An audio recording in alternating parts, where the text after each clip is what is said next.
Hello, everyone, and welcome to Health and Fitness Redefined, and welcome to our second quick tip episode. Yet again, guys, if you want me to answer any questions in these quick tip episodes, please reach out, Health Fitness Redefined podcast at gmail.com, or reach out to me, reach out on our website. Happy to take any request. Moving into today's topic. This is probably one of the most relevant supplements when we even just mention the word supplements. Everyone always comes, they ask, Anthony, what is creatine? I've heard a lot about it. I don't know what it is. Should I be taking it?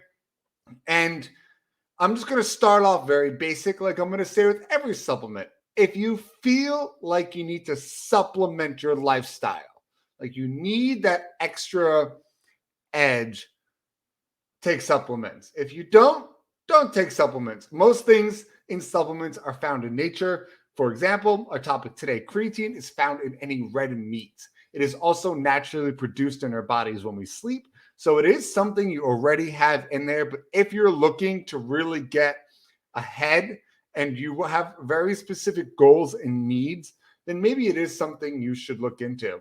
So let's try to dive into creatine. What is creatine? A lot of people don't even know what it is. So we're just going to very simply say creatine is a molecule that is produced in the body from amino acids. It is primarily made in the liver and to the kidneys and pancreas in a lesser extent. Creatine stores high energy phosphate groups in the form of phosphocreatine. These phosphate groups are donated to ADP to regenerated to ATP. For those that don't know, ATP is the energy of the body. This role in energy production is particularly relevant under conditions with high energy demand, such as intense physical or mental activity. Creatine, like I said, is also found in some fish. It is also found heavily in red meat products, but it is naturally produced. So it's really that extra boost. And I know this probably isn't scientific way to think about it. And anyone that is a doctor or nurse, please bear with me. I'm going to try to just be a very broad, easier way to think about it. It's that creatine surrounds muscle tissue in the form of creatine. That creatine is that first little energy booster, ATP, that you get when you're lifting. It's that extra little oomph. And I know it's not 100% accurate to break down what it is, so don't fight me on it. But that's probably just the easiest and simplest way of thinking about it. Is you're trying to saturate your muscles in creatine. Creatine also draws a lot of water into your muscles, draws things to it.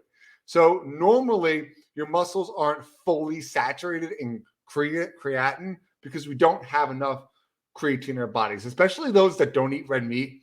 You're going to actually have a very low levels of creatine in your body. So maybe supplementing isn't a bad idea because we want to draw water to those muscles, draw resources. It's pulling the body's resources to those muscles, which is one of the reasons I love creatine. And I just going to say it, I think it has more benefits than are even researched. And I'm going to break down that a little bit later in this episode. But I do think we haven't even touched the scope of what the benefits of creatine for the body are. But with that being said, a lot of people say, hey, Anthony, creatine is going to make you look fat. Well, it's not going to make you look fat. You're going to be building more lean muscle because you're going to draw more water. You're going to hold more water in your muscles. So you're going to have that little slightly bloated look, but it's not fat. It's just water in the muscles. And it helps the muscles respond and grow quicker. So what are the benefits of creatine?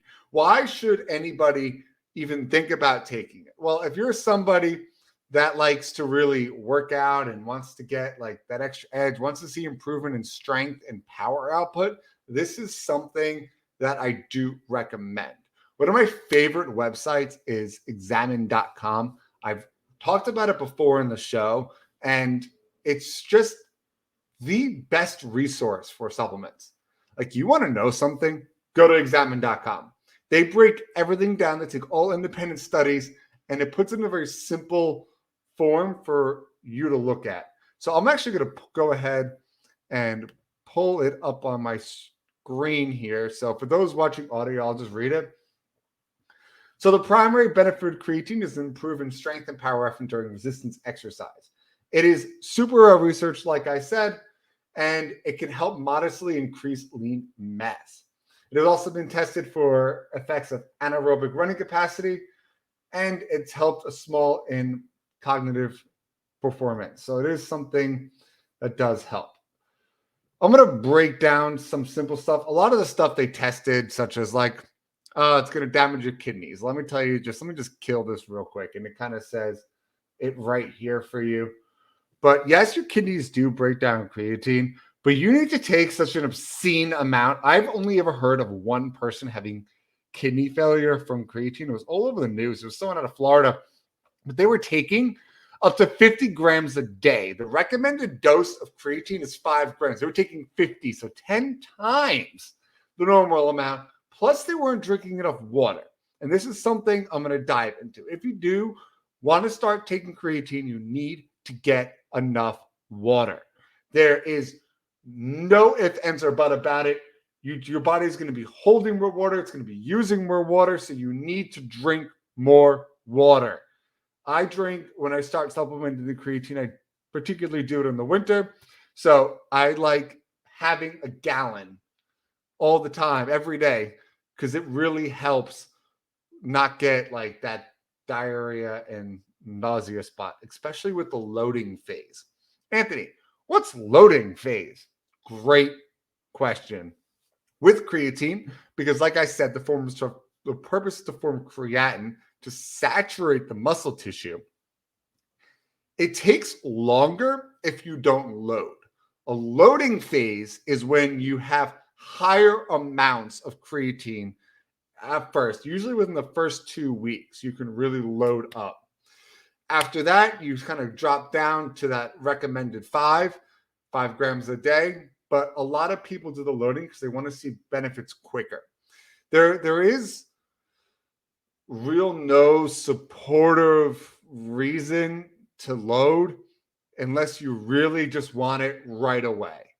Like if you really want to make sure you get the benefits of creatine sooner than load, but otherwise taking the 5 grams, it will take you longer to completely saturate your muscles, but you will eventually get there. So you don't need to load. If you do decide to load, you have to make sure, like I said, you're adequately hydrated. It could cause some nausea. It could cause a little bit of diarrhea. So just kind of keep that in mind when you're looking at it. I'm going to pull this up. This is kind of what I was talking about with loading.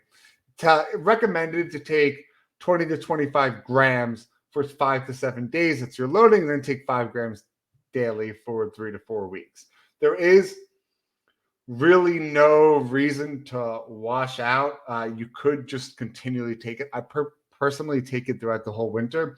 One of my favorite things is to use creatine to help increase my muscle output and increase my power. So I build more muscle throughout the winter, and it keeps me a little heavier. And then I cut in May, and then I drop all that water weight, and I get on a nice strict diet, and you look good come summer.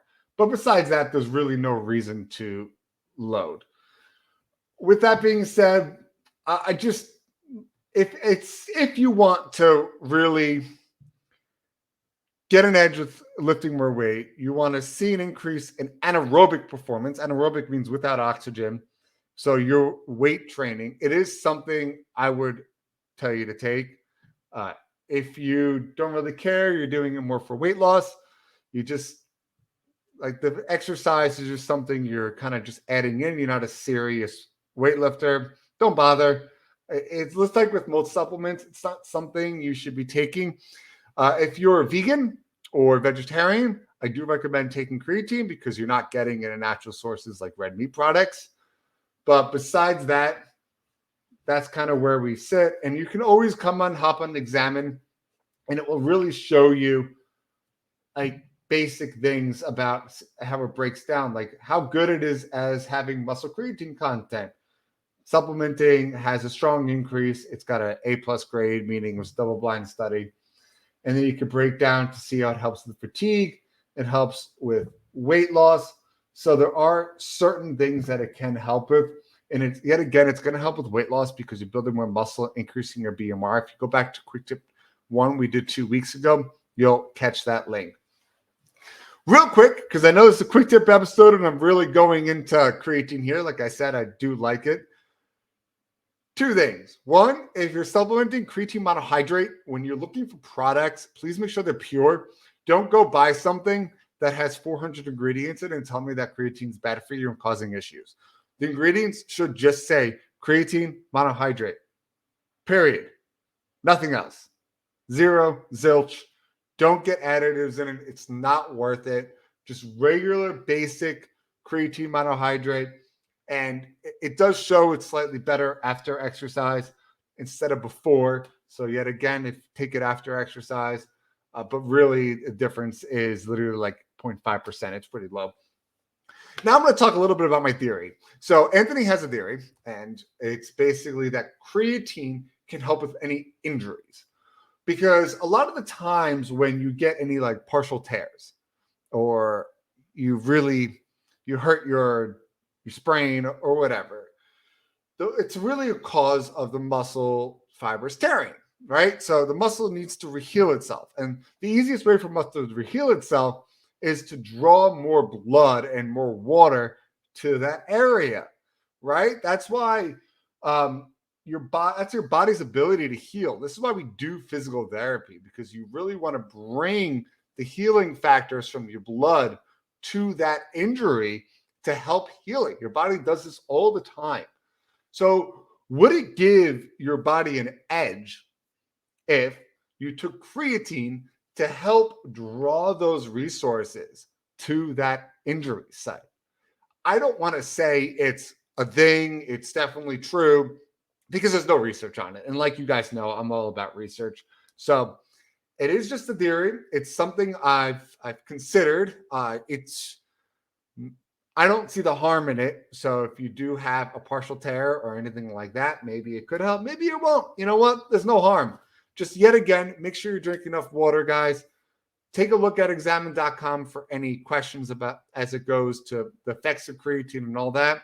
And thank you guys for joining us on this week's episode of our quick tip episode. So yet again, if you have anything you want me to talk about, anything on the show, you can check out our website, anthonyamen.com, or email me at healthfitnessredefinedpodcast@gmail.com. Shoot me an email. Love to hear from my listeners. Until next time, guys,